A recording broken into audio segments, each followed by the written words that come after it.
ഇത് കല്ലുകളാണ്. ഇരുമ്പയിര് കൂടുതൽ അടങ്ങിയിട്ടുള്ള കല്ലുകളാണത്. സുവർണ നദിയിൽ നിന്ന് കിട്ടിയിട്ടുള്ളതാണിത്. കോത്തഗിരിയിൽ സുവർണ നദിയിലാണ് ഇത് കല്ലുകൾ. ഞാൻ അവിടെ നിന്ന് പറക്കിയെടുക്കുക ചെയ്തത്. കാരണം ആ നദി ഇന്ന് ഇല്ല. മൈനിങ്ങിൻ്റെ ഭാഗമായിട്ട് ആ നദി അവസാനിച്ചു. അപ്പോൾ അവിടെ കുറച്ച് വെള്ളമുള്ള നദിയിലൂടെ നടന്നു കഴിഞ്ഞപ്പോൾ ഇങ്ങനെ കുറേ കല്ലുകൾ കണ്ടപ്പോൾ എനിക്ക് തോന്നി എന്തോ ഒരു പ്രത്യേകത തോന്നി. അങ്ങനെ ഈ കല്ലുകളൊക്കെ പറക്കിയെടുത്തു ഒരുമിച്ച് വെച്ചു. ഇത്രയല്ല, ഇനിയും ഉണ്ടായിരുന്നു. പക്ഷെ നമുക്ക് അവിടെ നിന്ന് ഇത്രയും കൊണ്ടുവരാനായിട്ട് ഇത്രയും പറ്റുള്ളൂ. കാരണം യാത്ര ചെയ്യുമ്പോൾ ഇത്രയും ഇത് വെയിറ്റ് ഉണ്ട്, കുറച്ച് വെയിറ്റ് ഉള്ള കല്ലുകളാണ്.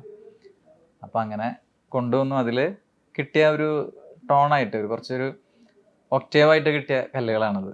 ഇതിപ്പോൾ നോട്ട് നോക്കണമെങ്കിൽ സ രെ ഗ പ ധ സ സ ധ പ ഗ രെ സ.